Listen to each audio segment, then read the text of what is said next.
Y tenemos el placer, como una vez por mes, de tener aquí a Gonza apenas con su columna de documentales. ¿Cómo va, Gonza? ¿Qué tal? Buenas tardes, ¿cómo andan? Bien, bien. A ver, ¿de qué nos vas a hablar hoy? A ver. Hoy traje 2 documentales, había adelantado algo la columna pasada. Se estrenó el documental de Devo en Netflix, un documental que ya se había estrenado en el Festival de Sundance. Yo había dicho que era un estreno absoluto. Bueno, no, se había estrenado ya en un festival, pero bueno, terminó en la plataforma de Netflix, ahí pudimos verla en estos pagos. Devo, la banda más incomprendida de Estados Unidos. Así se llama el documental de Chris Smith. Ojo, Rodri, no te confundas con él, basquetbolista de New York Knicks. No, es un cineasta. Es verdad.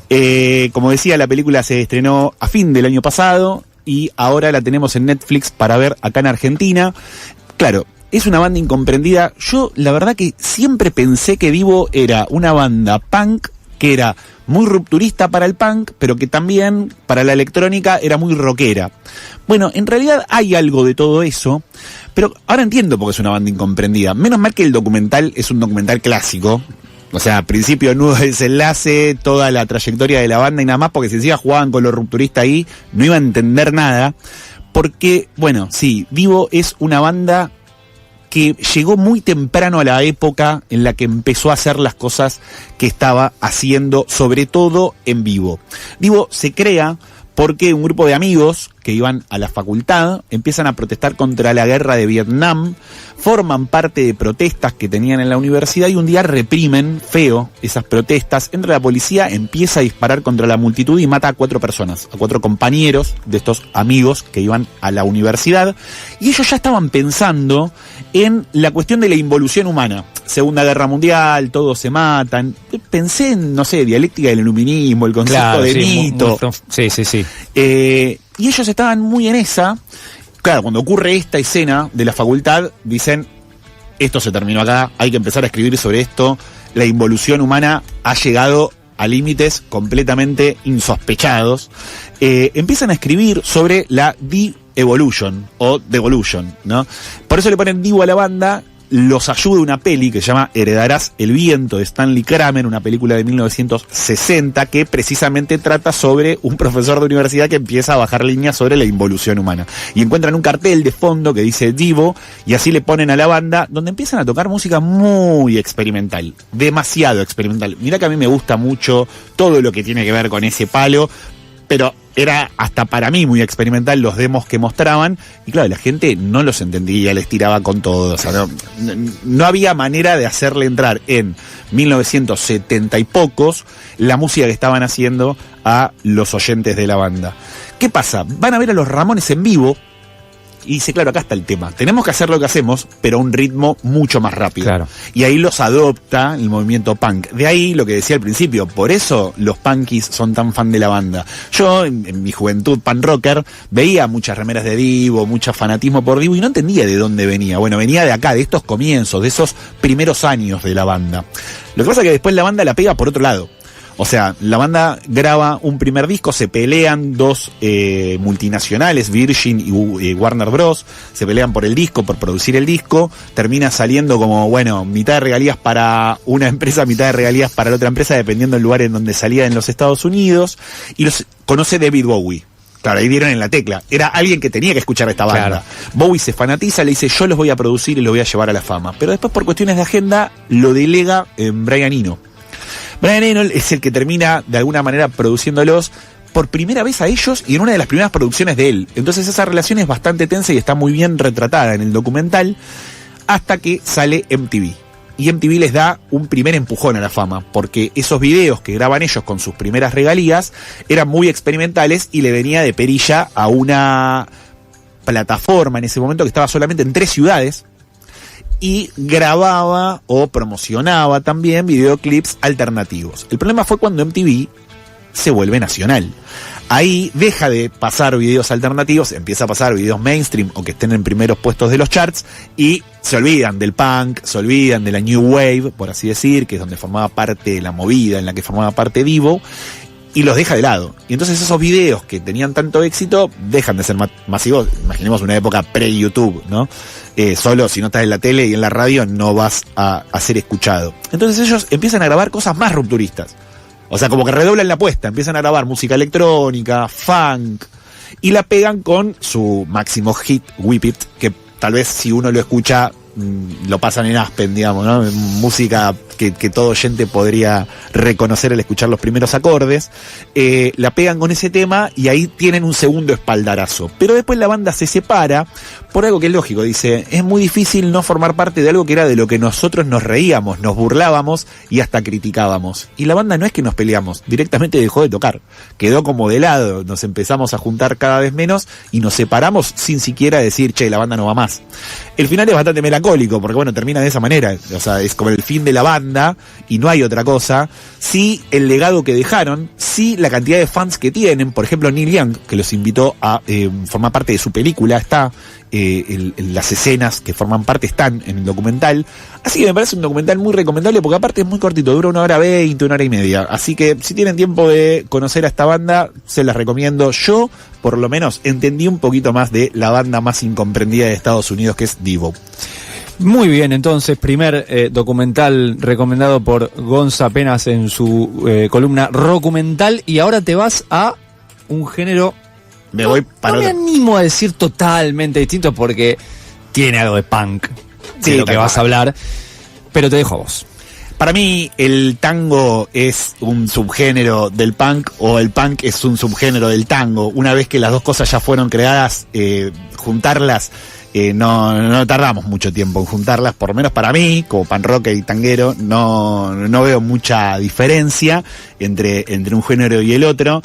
Vamos a hablar de Las Formas de la Noche, el documental del polaco Goyeneche, dirigido por Marcelo Goyeneche, que es el sobrino nieto del polaco.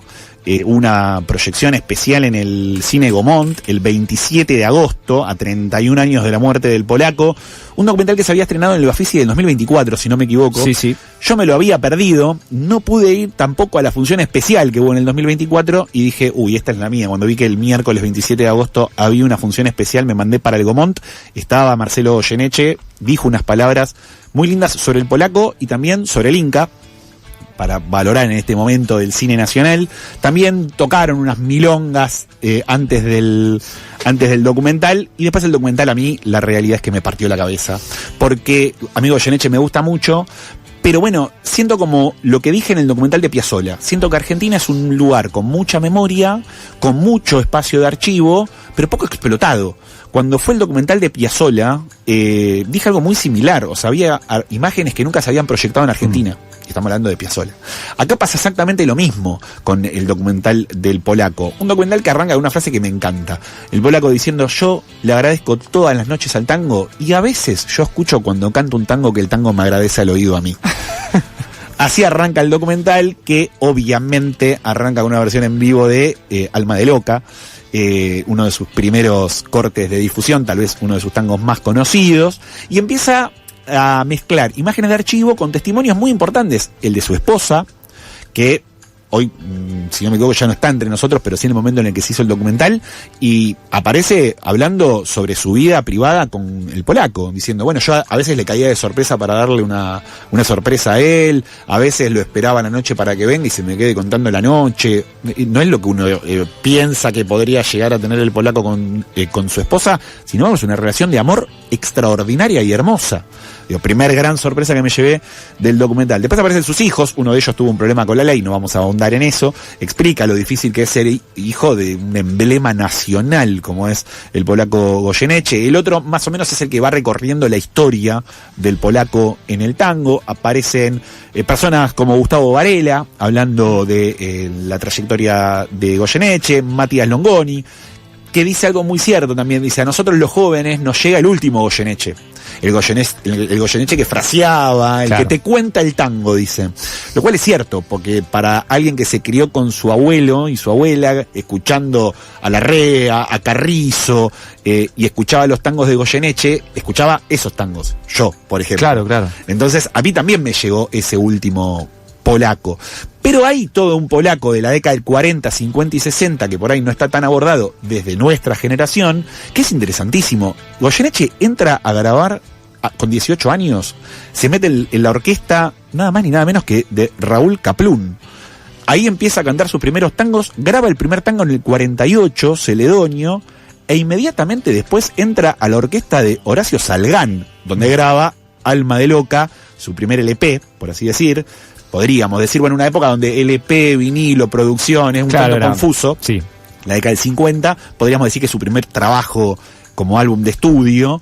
Y después, obviamente, el documental se detiene en la relación con Troilo. Cuando Goyeneche se va de la orquesta de Salgán, porque ya aparte era un tipo importante como cantor de tango, entra a la orquesta de Aníbal Troilo y ambos explotan, los dos. Y Troilo en un momento le va a decir a Goyeneche: mira, polaco, yo te adoro, sos un gran amigo, pero vos tenés que tener una carrera solista, vos vas a ser uno de los mejores cantores de tango del país y yo no te voy a poder pagar. Así que mejor andá, hacé tu carrera solista. Y muestran el desarraigo de Goyeneche en ese momento. Qué gesto, ¿no? Pero no abunda tanto eso en... Tal cual. No solo en la música, en la cultura, digamos, en la cultura a nivel industrial en general. Total, porque él le dice: mira, vos la vas a pegar solo. Y como que no es que le suelta la mano, lo deja libre. O sea, es al revés. De hecho, siguen siendo muy amigos. Y Goyeneche en un momento siente ese desarraigo, se pone a laburar de otras cosas, canta por chirolas, hasta que empieza, después de 3, 4 años, a grabar sus éxitos más conocidos, por así decir. Tal es así que después termina volviendo con Troilo. Y está la historia muy conocida del disco que tienen con Troilo, ¿te acordás? Polaco, un discazo, para mí, la Biblia del tango está ahí. Pero ese disco lo graban sobre el final de la carrera de Troilo, cuando el Polaco vuelve. O sea, sale mucho tiempo después de esa primera orquesta en la que tocaban juntos. Después todo esto se va intercalando con, como decía, con testimonios, con imágenes de archivo, por ejemplo, de él tocando en grandes valores del tango, tocando en recitales, en teatros, lo cual a mí me fascina, esas perlitas que uno va a buscar cuando ve esta clase de documentales. Y ya después, no diría la segunda mitad, pero sí ya promediando el documental, nos metemos con el final de su carrera. Esa operación de voz que tiene para salvar, porque él ya se estaba quedando sin aire y con las cuerdas vocales completamente destrozadas, se opera, le salvan la voz, paréntesis, le salvan la carrera, cierro paréntesis, y él sigue cantando, pero claro, ya en otro nivel. Empieza a tocar por bares con la Gata Varela, que aparece y dice cosas maravillosas, obviamente, del Polaco, más vale. Muestran su viaje a Japón, lo importante que fue para su carrera, para el final de su carrera, ese viaje a Japón, y también sus últimas producciones, sus últimos tangos, esos tangos que Longoni dice: estos son los tangos que nos llegan a nosotros. Después también hay una cosa del documental que me fascina, que es lo corporal. El tango es muy corporal. El que se canta también, no solamente el que se baila. Y Goyeneche tiene algo que cuentan sus músicos, que también aparecen en el documental, que dice: hay algo muy corporal. Él empieza a cantar y ya todos nos empezamos a mover. Y hay un paralelismo que me surgió en el momento. Cuando aparecen notas que le hacen a él, por ejemplo, una muy conocida de Antonio Carrizo también, cuando Goyeneche le está hablando y le cuenta cómo hizo un tango, cómo lo compuso, cuándo lo canta, cómo lo canta, Carrizo es como que se mueve en la silla, se quiere parar y no puede, como que gesticula, como quien tiene ganas de saltar, darle un abrazo, ¿no? Es como, hay algo muy de los gestos en el documental, en las imágenes de archivo que aparecen, en él tocando en vivo, lo que dicen sus músicos, que me parece una perlita muy particular. Y después también aparece su amistad con Ringo Bonavena en el documental. Una amistad que aparece cuando en el documental pelea Ringo con Mohamed Ali, y claro, en esa pelea con Ali, Ringo pierde. Bueno, no sé si muchos sabrán esta historia. Sí. Ringo pierde con Ali, y él dice: yo sentí como que hubiese perdido un hermano para mí en esa pelea.